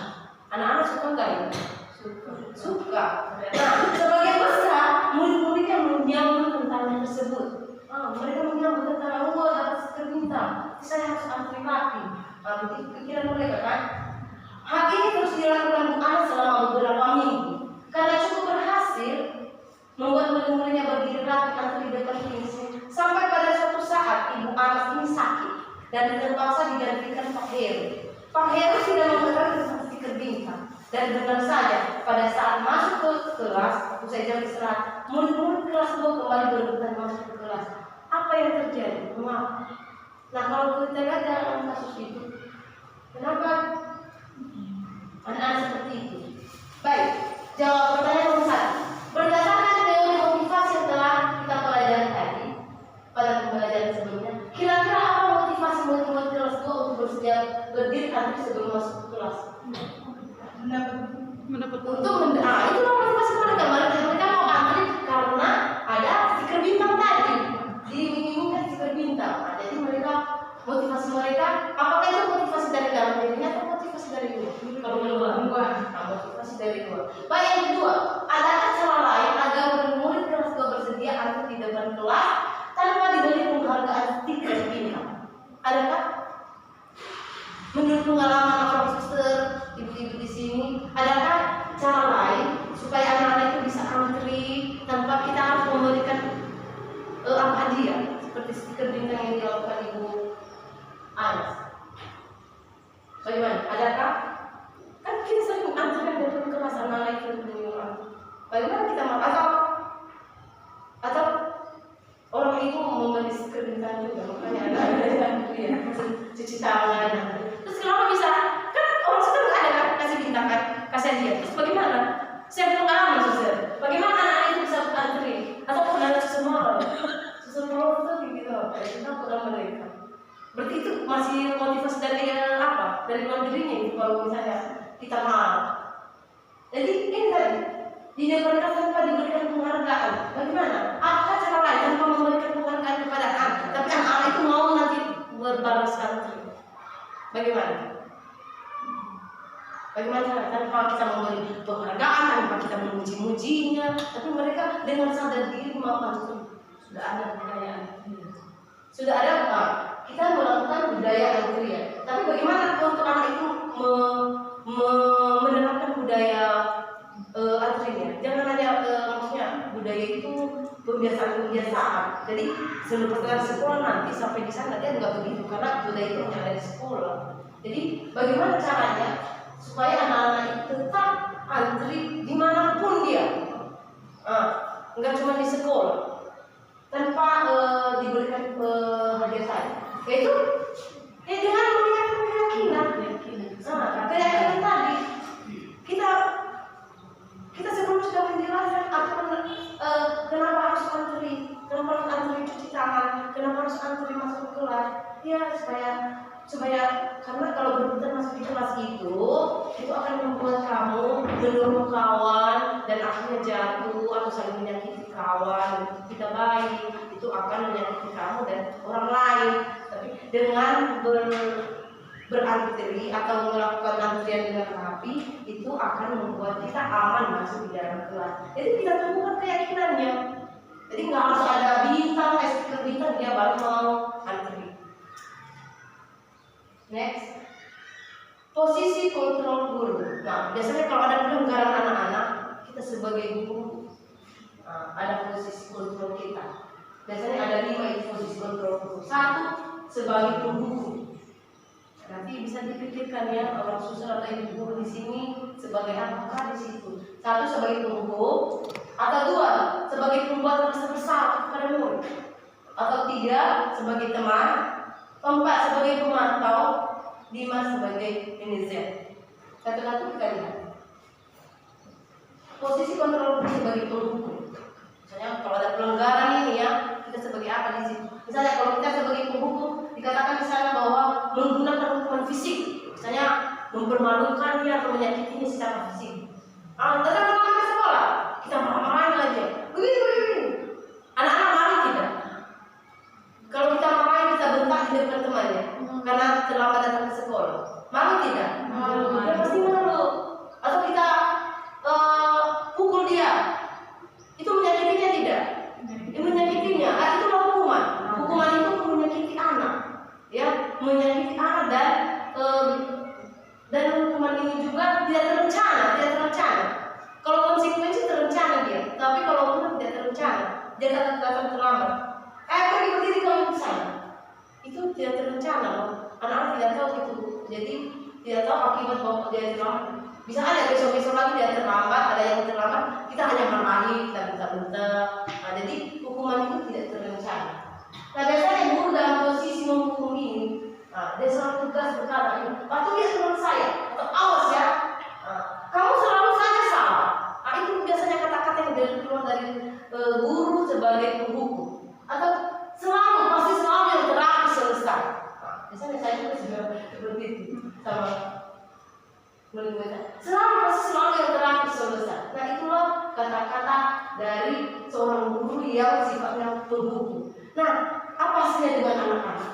Apa hasilnya jika kita seringkali menghukum anak-anak? Inilah hasilnya. Kemungkinan murid marah dan menendam atau bersifat agresif. Bisa jadi sesudah kembali duduk, murid tersebut akan mencoret-coret bukunya atau meja tulisnya. Lebih buruk lagi sepulang sekolah, murid melihat motor atau mobil bapak ibu guru dan akan menggores kendaraan tersebut dengan paku. Ada kan kasus seperti itu? Bahkan ada sampai dilapor ke polisi karena dihukum sama gurunya, Jadi orang tuanya melapor ke polisi. Itu akibat apa? Akibat dendam. Akibat dendam dari hukuman yang kita kasih. Kalau di TK sama murid kita biasanya pernah saya dengar dari orang tua saya tidak mau sama di konsumsi lagi. Kenapa? Kemarin dia marah-marahin saya. Itu berarti dia ada dendam sama saya. Ada dendam karena pernah saya hukum, pernah saya bentak atau saya marahin dia di depan teman-teman. Nah, itulah posisi kontrol sebagai penghukum. Nah, kalau posisi kontrol kita sebagai pembuat rasa bersalah, nah, ini biasanya guru di sini pada posisinya itu berusaha melembutkan tadi. Pembuat rasa bersalah akan menggunakan keheningan yang membuat orang lain merasa tidak nyaman bersalah dengan diri. Nah, ini kata-katanya. Misalnya kecil sekali dengan kamu, sini ada pelanggaran. Dan misalnya kecil sekali sama kamu. Berapa kali ini seharusnya memberitahu kamu ya? Atau gimana coba kalau orang tua kamu tahu kamu berbuat begini? Nah, itu berarti kita membuat dia merasa bersalah. Apa hasilnya? Murid akan merasa bersalah. Bersalah dalam mengecewakan ibu atau bapak gurunya. Murid akan melihat orang yang gagal dan tidak sanggup membahagiakan orang lain. Kadang-kala sikap seperti itu lebih berbahaya dari sikap penghukum.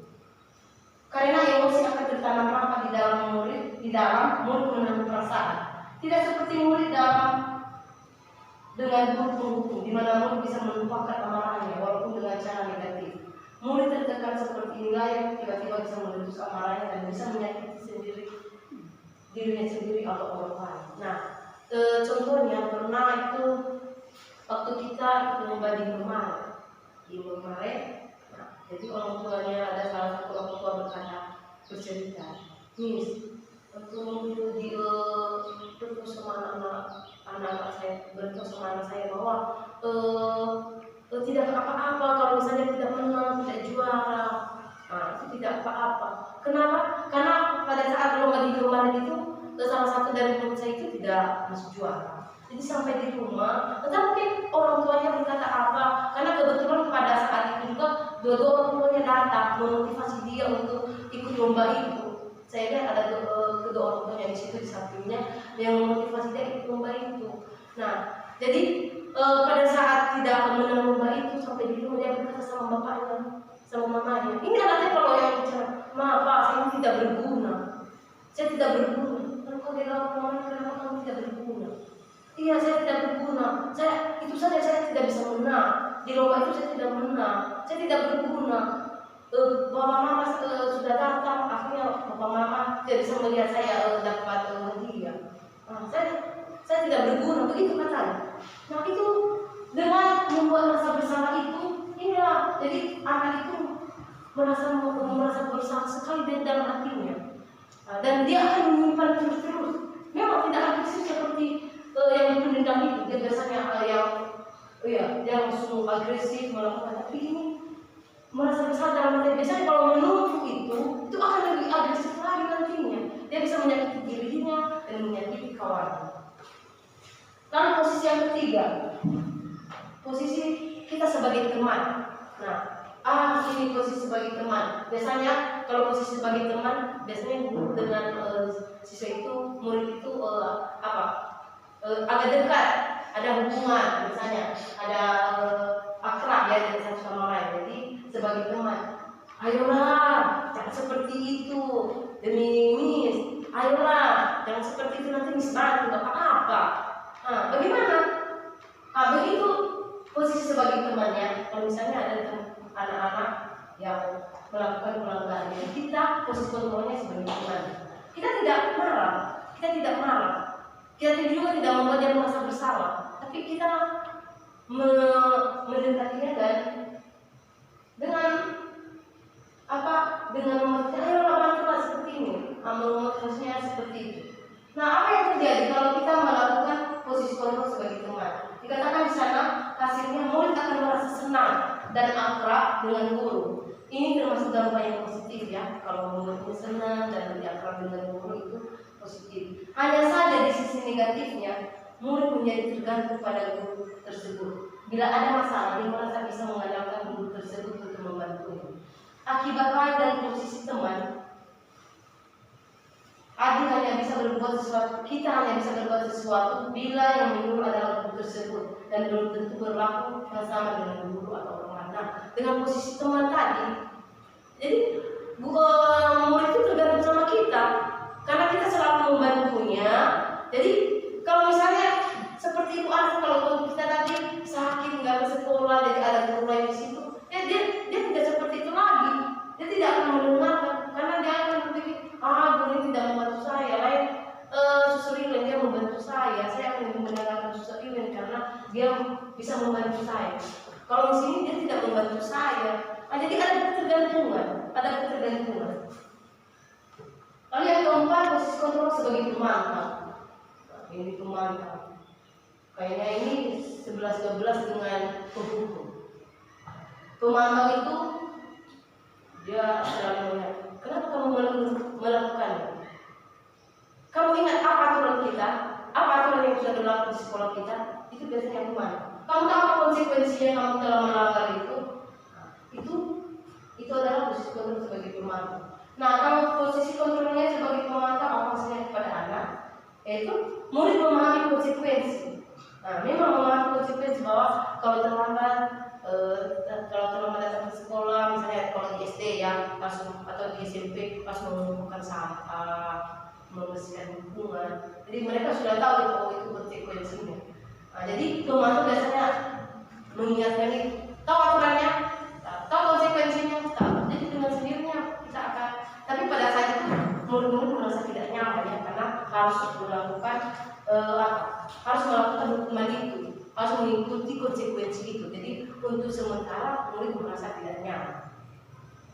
Yang kelima sebagai manajer, posisi kontrol sebagai manajer. Nah, itu posisi di mana guru berbuat sesuatu bersama dengan murid, mempersilahkan murid mempertanggungjawabkan perilakunya, mendukung murid agar dapat menemukan solusi atas permasalahannya sendiri. Biasanya seorang manajer akan berkata, apa yang kita yakini, kembali ke keyakinan kelas kita. Saya ingatkan mereka keyakinan yang kita itu. Apa yang kita yakini? Apakah kamu meyakininya? Jika kamu meyakini, apa yang kamu sedang memperbaikinya? Jika kamu memperbaiki ini, nanti menunjukkan apa tentang dirimu. Apa rencana kamu memperbaiki hal ini? Nah, jadi lebih ke pembinaan. Kita dalam posisi manajer ini lebih ke pembinaan. Kita menuntun murid itu, mengarahkan murid itu menyadari kesalahannya, lalu mempertanggungjawabkan sendiri masalahnya, mempertanggungjawabkan sendiri dan mengerjakan sendiri masalahnya dengan tuntunan kita. Nah, apa hasilnya? Fokus pada murid. Murid melakukan itu bukan untuk membahagiakan guru ya, atau membahagiakan orang tua. Murid sudah mengatakan adanya suatu masalah dan sesuatu perlu terjadi. Bila guru mengambil posisi pemantau, guru akan melihat apa konsekuensinya, apa peraturannya. Namun pada posisi manajer, guru akan mengembalikan tanggung jawab pada murid untuk mencari jalan keluar permasalahan, tentu dengan bimbingan guru. Berarti tanpa hukuman, tanpa konsekuensi. Tapi ini lebih ke pembinaan, kita membimbing mereka. Apa yang sudah kamu perbuat? Baiklah apa yang kamu perbuat itu. Apa akibat daripada perbuatan? Bagaimana kamu memperbaiki perbuatan? Bagaimana kamu bertanggung jawab? Kita tidak akan melakukan itu. Nah, itulah posisi manajer.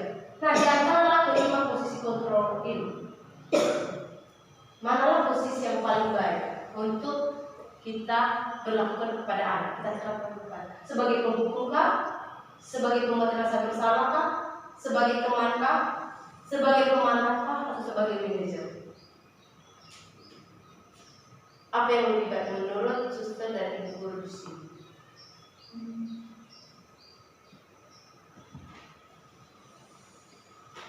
Tadi kita sudah melihat hasil-hasilnya seperti apa ya kepada murid. Setiap tindakan, setiap posisi kontrol itu ada hasilnya pada murid. Nah, di antara 5 posisi kontrol guru ini, nah kan kita sering ada kasus seperti itu kan. Biasanya suster dan ibu guru sebagai apa di kelas? Misalnya kalau ada anak yang melanggar, misalnya berantem, biasanya posisi kontrol kita sebagai guru, biasanya sebagai apa? Sebagai penghukum kan? Suster langsung menghukum, kamu berantem, sini langsung pukul dia. Mana? Tadi pukulnya pakai apa? Tangan ini, itu penghukum kan? Atau sebagai pembalas bersalah. Mau jadi apa kamu? Kenapa kamu memukul kawan? Tidak kasih kamu orang pergi terus. Iya, ini nanti dipanggil loh. Anak kawanmu sampai sakit seperti ini, luka seperti ini. Ini harus ditelepon kamu gak kasihan sama orang tuamu. Orang kamu lagi bekerja, kita harus menemani mereka dengan alasan ini. Coba kalau kamu tidak berantem, kalau kamu tidak terganggu dalam pekerjaanmu, nah itu rasa bersalah. Apakah ada yang pernah seperti itu? Atau yang ketiga, sebagai teman, janganlah berantem. Jangan berantem. Lihatlah Miss di sini. Capek-capek Miss tegur, getar-getar Miss tegur, sebentar-bentar Miss tegur. Ya sudah, kalau kamu nggak bisa, nanti Miss bantu kamu, suster bantu nanti kamu. Jangan ganggu kamu, jangan sampai pukul kamu, jangan sampai kamu tarik barangnya. Nanti saya Miss kasih sama kamu yang baru. Nah, itu posisi sebagai teman atau sebagai pemantau. Mengapa kamu berantem? Kamu tahu apa akibatnya kamu berantem itu? Kamu lihat kawan, apa akibatnya? Itu baik atau tidak? Nah, itu pemantau. Nah, kalau manajer tadi seperti ini, kenapa kamu berbuat seperti itu? Agak lebih halus. Kenapa kamu berbuat seperti itu? Apakah ini sesuai dengan keyakinan yang sudah kita buat di kelas? Apakah ini keyakinanmu? Apakah mau berantem dengan teman itu artinya itu wujud dari kamu menghargai teman kamu? Apakah itu baik? Bagaimana cara kamu supaya kamu bisa menghargai teman kamu? Dan bagaimana cara kamu berdamai dengan teman kamu supaya teman kamu itu tidak sakit hati lagi sama kamu, supaya teman kamu itu tenang? Nah, bagaimana kamu mempertanggungjawabkannya? Itu teman kamu kalau tangannya, bagaimana caranya? Jangan juga kita datang, ini kasih plaster. Apa? Tidak. Kita hanya menuntun, mengarahkan. Dan kan anak itu berpikir apa yang mau dia berbuat. Jadi bagaimana? Lihat dulu tangannya. Sudah luka itu. Bagaimana kamu mempertanggungjawabkan? Bagaimana kamu memperbaiki itu? Kasih dia berpikir. Saya obati, diobati. Iya, kamu mau obati pakai apa? Iya. Pasti anak ada PS kita. Biasanya Miss bawa di sana anak-anak yang sakit. Jadi mereka punya solusi sendiri. Ketika kita mau makan, apakah itu anak membuat dia berubah? Mungkin pada saat itu dia berubah karena dia tahu kita akan menghukum. Tapi dengan manajer ini, dengan posisi sebagai manajer ini, kita menggali keyakinan diri, sehingga nanti anak-anak itu dalam berbuat, kita dalam membuat pelanggaran, mereka ingat keyakinan mereka. Baik, selanjutnya hukuman, konsekuensi, dan restitusi. Hukuman dan penghargaan adalah cara menguntungkan seseorang yang nampaknya menghancurkan potensi. Nah, kenapa hukuman dan penghargaan menghancurkan potensi? Nah, tadi kita lihat bahwa hukuman menghancurkan potensi, bahwa hukuman dengan pemberian hukuman, cepat kerjakan itu. Kalau kamu tidak menyelesaikan tugasmu tepat waktu, kamu akan keluarkan kamu. Jadi dia cepat-cepat menyelesaikan tugas. Kenapa cepat selesai? Iya, cepat-cepat. Dari kita tidak dikeluarkan mis. Jadi dia tidak cepat. Saya harus cepat-cepat karena masih ada kegiatan yang lain. Dan saya selesaikan kegiatan yang kedua, yang ketiga. Nah, jadi dia lebih termotivasi menyelesaikan kegiatannya karena takut kita akan mengeluarkannya dari kelas. Nah, itu hukuman. Jadi menghancurkan potensi. Sebenarnya anak itu ada potensinya mau mengerjakan tepat waktu, mengerjakan tugasnya tepat waktu. Tapi karena hukuman itu kita mengancam, memberi hukuman. Akhirnya motivasi itu berubah menjadi motivasi yang ada dalam itu berubah menjadi motivasi dari luar diri. Saya harus membantu. Saya harus cepat ini karena supaya tidak keluar, supaya tidak dikeluarkan oleh bis. Nah, karena hukuman itu menyakitkan anak-anak. Misalnya kalau kita pukul, itu visinya sakit, atau kita marah, kita bentak, untuk dia malu sama teman-teman. Nah, kalau bagaimana juga dengan penghargaan? Kenapa katanya menghancurkan potensi? Penghargaan menghancurkan potensi. Penghargaan. Nah, misalnya seperti ini. Ada anak-anak di kelas kan, misalnya ada di rumah, dia sudah bisa menggambar, dia sudah bisa. Aku sudah bisa menggambar ini, atau dia sudah menyusun puzzle ini. Dia pasti senang kan? Anak itu, wah dia senang. Saya sudah bisa membuat ini, dia senang. Kita bisa melihat dari wajahnya, dia senang. Biasanya anak-anak di kelas seperti itu kan. Jika sudah mencapai suatu hal itu, dia pasti membanggakan. Saya bisa membuat ini, dia senang. Nah, coba kalau saya datang, misalnya dia sudah menyelesaikan tugas, lalu saya datang, oh ya bagus ya, nanti Miss kasih hadiah. Jadi berubah motivasinya. Padahal tadi dia senang bisa melakukan itu dan bisa mencapai itu. Tapi gara-gara saya memberikan hadiah, menginginkan hadiah, akhirnya dia berubah. Saya mau menggambar yang bagus lagi, dia dapat hadiah lagi dari Miss. Saya mau menggambar lagi yang lebih bagus, dia dapat hadiah lagi dari Miss. Akhirnya berubah motivasinya hanya gara-gara penghargaan ini. Kita kasih hadiah. Orang tua kasih hadiah. Oh, kamu juara satu hari ini ya. Sisanya juara satu. Ya, kamu kasih hadiah. Padahal anak-anak yang sudah senang dari sekolah mau berteman, mama saya juara. Dia senang karena itu pencapaiannya sendiri. Dia senang. Padahal belum ada hadiah yang dibilang mamanya karena mamanya juga tidak tahu dia mau juara atau tidak. Jadi anak itu sudah berusaha harus cepat-cepat memberitakan kabar baik ini. Saya juara satu. Mama saya juara satu. Mama. Lihat aku kayak begitu. Pasti senang. Oke, dari kamu juara satu, mama kasih hadiah. Mari kita beri tablet. Jadi dia senang. Akhirnya dia berubah. Dia memang belajar lagi. Tapi motivasinya bukan untuk pencapaiannya, bukan dia lebih terampil. Tapi nanti mama kasih hadiah lagi. Biar nanti mama kasih hadiah lagi. Saya harus lebih pintar lagi. Pasti nanti mama kasih hadiah lagi. Pasti bisa kasih hadiah lagi. Apa yang terjadi? Pada saat nanti tidak ada hadiah, tidak ada lagi sistem hadiah, anak itu akan kendor, tidak semangat lagi. Buat aku juga juara, tidak ada hadiah kok. Capek-capek aja kita belajar, tidak ada hadiah kok. Karena itu kita sudah menghancurkan potensinya dengan penghargaan, dengan pemberian hadiah. Kita sudah menghancurkan potensi. Bisa dimengerti kan bahwa penghargaan itu bisa menghancurkan potensi anak. Nah, hukuman, konsekuensi dan penghargaan itu sama-sama membuat tidak efektif dalam jangka panjang. Mungkin dalam jangka pendek itu sangat efektif, anak akan melakukan seperti yang kita harapkan. Tetapi jangka panjang tidak. Nah, bagaimana itu yang kita cari sekarang itu yang mau kita terapkan. Bagaimana supaya anak-anak ini lebih efektif ke jangka panjangnya. Kita ada atau tidak ada, anak-anak tetap menerapkan itu, tetap memiliki nilai-nilai itu di dalam diri. Nah, restitusi adalah proses menciptakan kondisi bagi murid untuk memperbaiki kesalahan mereka, sehingga mereka bisa kembali pada kelompok mereka dengan karakter yang lebih kuat. Ini yang restitusi. Jadi kita menciptakan kondisi bagi murid memperbaiki kesalahan. Seperti tadi itu, oh ini yang salah begini. Kita tidak harus menghukum mereka, kita tidak harus membuat mereka menjalani konsekuensinya, tapi dengan pembinaan, ya, restitusi, dengan melakukan restitusi. Nah, restitusi ini juga ada tahapan, yaitu segitiga restitusi.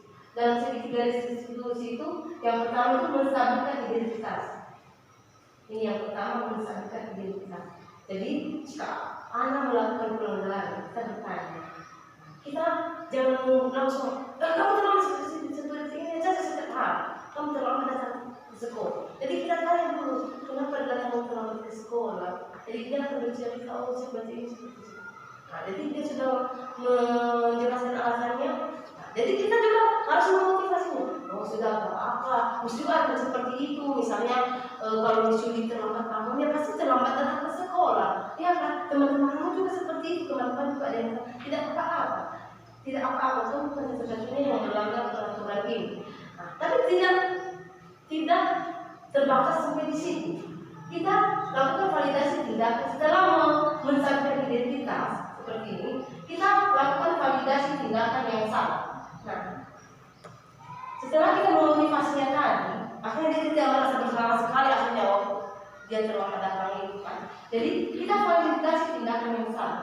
Dan kamu tentu punya alasan mengapa kamu melakukan itu.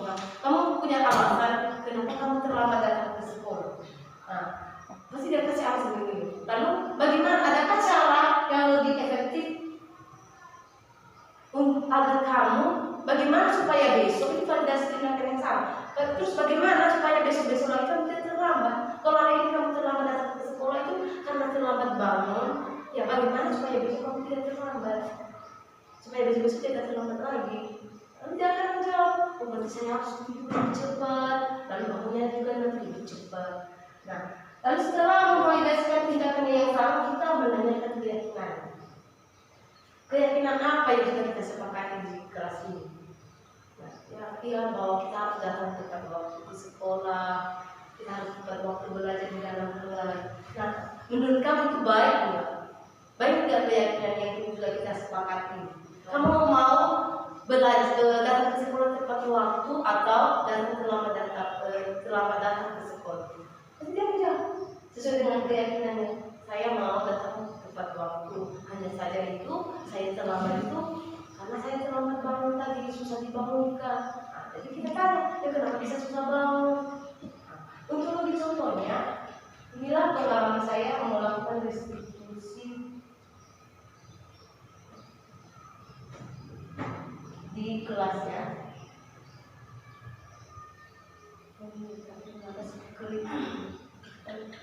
Ada speaker. Di mana speaker seperti itu? Siapa yang terlalu rumah?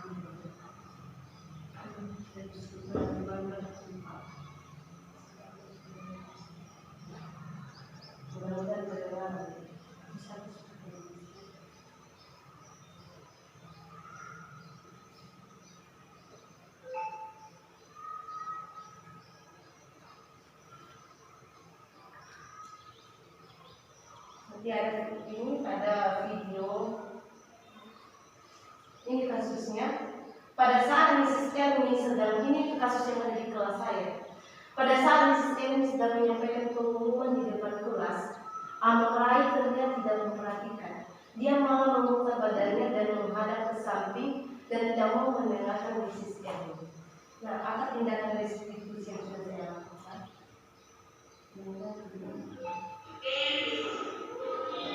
Kedengaran? Iya. Nah, itu Android belakang ya, yang di belakang besar.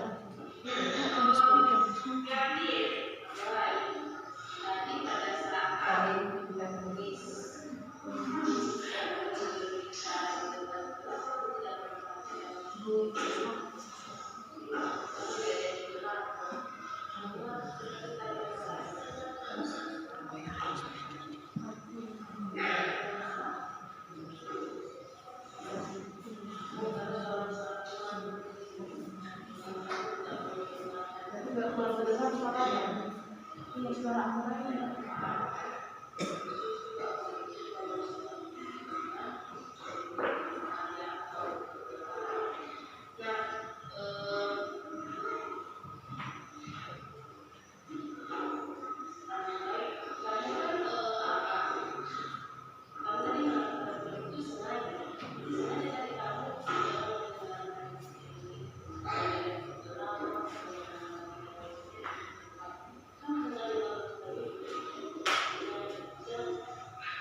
Jadi pada kasus samurai itu, nah kasusnya itu kita baca tadi bahwa dia tidak mendengarkan Mrs. Erwin saat Mrs. Erwin sudah berbicara di depan kelas.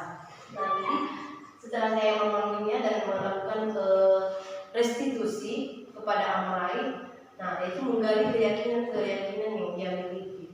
Nah jadi saya bertanya pada saat itu, mungkin tadi kurang terdengar, saya bertanya, Amrai kenapa tadi kamu tidak melihat atau mendengarkan Mrs. Erni pada saat Mrs. Erni menyampaikan pengumuman di depan kelas? Lalu dia menjawab, iya Miss, karena suara teman-teman saya berisik katanya, berisik suara teman-teman saya. Lalu saya sampaikan, iya ya, baik, Miss juga seperti itu. Kalau berisik ya enggak, kami enggak mendengar, enggak akan mendengarkan seperti itu. Tapi itu baik enggak? Baik enggak yang kita lakukan itu? Tidak mendengarkan orang lain berbicara itu baik enggak? Lalu dia jawab tidak baik. Kenapa tidak baik? Iya tidak. Dia jawab sendiri tadi. Iya itu tidak baik. Kenapa tidak baik? Ya karena tidak menghargai orang lain. Dia sendiri itu keyakinan itu keluar dari dirinya sendiri tanpa kita. Itu tidak menghargai orang lain. Kenapa kamu tidak memperhatikan diri sendiri? Tapi dirinya sendiri dengan keyakinan tidak menjawab ya karena itu tidak menghargai orang lain. Itu katanya. Lalu, nah karena itu saya tanya lebih lanjut lagi. Nah, udah tahu kamu itu salah, itu tidak baik. Terus bagaimana caranya supaya itu tidak terulang lagi? Bagaimana caranya supaya hal tidak baik itu tidak terulang lagi? Tadi kamu sudah meyakinkan bahwa itu salah, itu tidak baik, dan kamu tidak mau melakukannya lagi. Terus bagaimana caranya? Bagaimana caranya supaya kamu tidak melakukan hal yang tidak baik itu lagi? Lalu katanya, saya akan lebih memperhatikan Miss dan mendengarkan Miss kalau berbicara di kelas. Dia sendiri yang menjawab itu. Saya hanya memberikan pertanyaan pemantik sama Amra. Jadi dengan keyakinannya dia menjawab. Dia menjawab bahwa dia akan lebih memperhatikan Miss berbicara di depan kelas sebagai wujud dia menghargai Missnya di depan kelas. Karena saya tanya, kalau kamu juga berbicara, tidak ada yang mendengarkan, kamu suka atau tidak? Ada nggak pada saat kamu berbicara, kalau kamu tidak ada yang mendengar, kamu suka atau tidak? Tidak suka, Miss. Ya kita semua suka kalau ada yang mendengarkan kita pada saat berbicara. Misalnya juga seperti itu. Nah, dia mau semua murid-murid mendengarkannya pada saat berbicara, biar pengumumannya tidak terlewatkan. Nah, jadi lalu katanya, lalu setelah saya melakukan pembinaan itu, dia menyadari kesalahannya bahwa dia dengan tidak mendengarkan Missnya berbicara itu salah. Itu keyakinannya, bukan saya yang bilang. Dia yang mengatakan sama saya itu salah dan itu tidak baik. Lalu dia menyadarinya dan dia mempertanggungjawabkannya dengan cara dia akan lebih memperhatikan lagi Missnya di depan kalau berbicara. Jadi kalau misalnya nanti dia berulang seperti itu, kita tinggal mengikutinya saja tentang keyakinan. Kan dirinya sendiri yang sudah meyakinkan itu, yang sudah menyampaikan ini sesuai dengan keyakinan. Lalu yang pada kasus yang kedua, ini si Gilda ya. Pada hari ini si Gilda datang terlambat ke sekolah. Alasannya, setelah saya kasih restitusi, alasannya karena terlambat bangun pagi. Katanya dia terlambat bangun pagi karena semalam dia asik bermain dengan saudara-saudaranya yang datang berkunjung ke rumahnya, membuat dia tidur kemalaman dan paginya dia jadi susah bangun dan terlambat datang ke sekolah.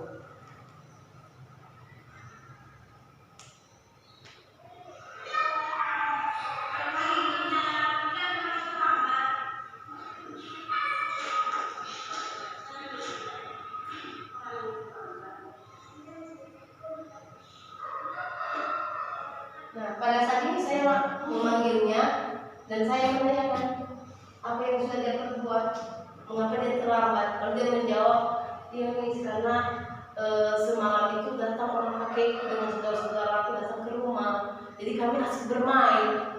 Jadi saya tidurnya biasanya dari jam 9, saya tidurnya jam 11 karena orang kakekku masih di situ. Nah, pulangnya agak kemalaman. Nah, jadi besok pagi itu saya susah bangun. Dia menjelaskan seperti itu. Dia menjelaskan, saya tidak tahu ada saudara atau kakekku datang ke rumah, tapi dia yang memberitahu. Nah, jadi katanya, jadi pagi itu saya susah bangun, dibangunkan sama papa, jadi susah karena semalam itu kemalaman tidurnya. Nah, jadi saya tanya, baik tidak apa-apa.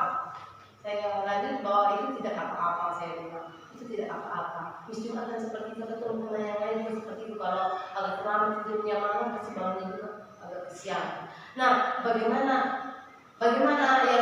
yang kamu sudah perbuat ini datang terlambat seperti ini, baik tidak? Katanya tidak, ini tidak baik. Menurut kamu, Miss Julie nggak marah kamu terlambat, Miss hanya bertanya seperti ini. Menurut kamu baik tidak? Kamu suka nggak datang terlambat seperti ini atau datang tepat waktu seperti kawan-kawan? Katanya lebih baik datang tepat waktu. Nah, dia jawab sama saya bahwa dia mau datang tepat waktu. Lalu saya tanya kembali lagi, terus yang bagaimana caranya supaya besok, supaya ini tidak terulang lagi, supaya tidak terlambat lagi. Kalau terus orang pakai barang seperti itu, datang kemalaman, terus kamu terlambat bangun lagi, kamu mau seperti itu terus. Lalu katanya tidak, Miss. Mulai malam ini saya akan tidur cepat, katanya. Waktu tidur cepat biar besok juga bangunnya lebih cepat lagi. Nah, bagaimana kalau kakek sama saudara-saudara datang lagi? Oh, itu kan halnya hari pertama saja, Miss. Tidak apa-apa, kata mama juga tidak apa-apa. Karena hari pertama, lagi nih orang kakek itu sudah pergi katanya. Sudah pergi. Jadi mulai malam ini saya akan cepat tidur dan saya akan datang terlambat. Saya akan datang tepat waktu datang ke sekolah.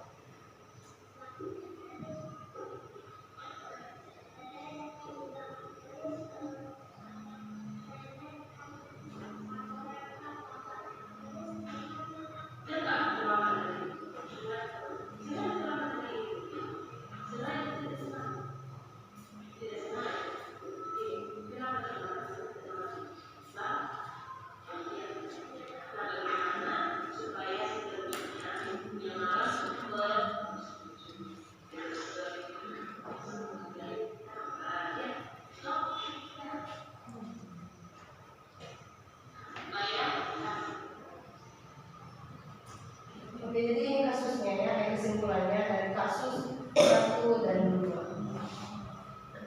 Pada kasus 1 itu pada tindakan restitusi yang telah saya lakukan, Amoran menyadari kesalahannya dan merasa apa yang dilakukannya tidak sesuai dengan nilai kebajikan yang dia yakini.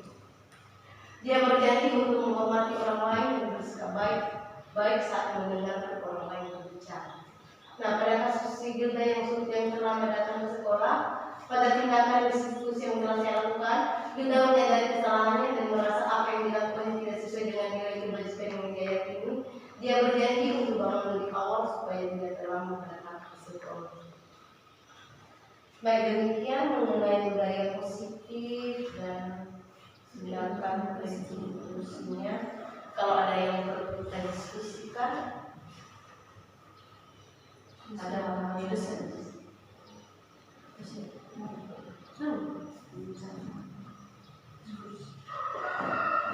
Ibu Yuliana Kau. Sekarang kita akan masuk diskusi, tapi karena jamnya sudah menunjukkan jam 10, kita istirahat dulu. Snack. Kelas apa? Keyakinan kelas. Kamu tahu apa keyakinan kelas? Tidak kan? Nah, beritahu ya, keyakinan kelas itu kita akan membuat kesepakatan. Jadi aturannya nggak dari Miss. Jadi anak-anak juga kita akan membuat nilai-nilai yang membuat kelas kita ini, yang membuat kita bisa belajar aman di kelas, belajar nyaman di kelas tanpa ganggu. Nah, bagaimana supaya kita di kelas ini dapat belajar dengan tenang, dengan aman, tanpa gangguan? Bagaimana caranya?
Tenang. Lalu apa lagi? Diam itu ya. Berarti kalau kita belajar, kita harus tenang. Ya kenapa? Biar proses belajar kita tidak terganggu. Jadi tidak sebentar-bentar terus, tenang. Kamu jangan ganggu kawan. Nah, itu kan mengganggu belajar kita kan. Terus sebentar-bentar misuli negur-negur mana. Tapi kalau sudah tenang, misuli juga aman mengajar. Anak-anak juga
kelas kita harus saling mendengar. Kalau misalnya lagi bicara, Miss juga harus didengar. Kalau anak-anak itu bicara, Miss juga harus mendengar. Kalau kamu juga mendengar. Berarti di dalam kelas kita harus saling menghargai. Bagaimana cara kita menghargai? Kita saling mendengar. Jadi kita harus perhatian, beri perhatian kita kalau ada orang yang bicara. Jangan Miss bicara di sini, anak-anak juga bicara sama kawannya. Itu baik tidak? Coba kalau kamu bicara, nih bicara sama kita, Miss bicara sama kawanmu yang lain. Kamu suka? Tidak kan? Jadi kita mari saling menghargai. Yang lain bagaimana caranya saling menghargai? Saling mendengar. Jangan saling.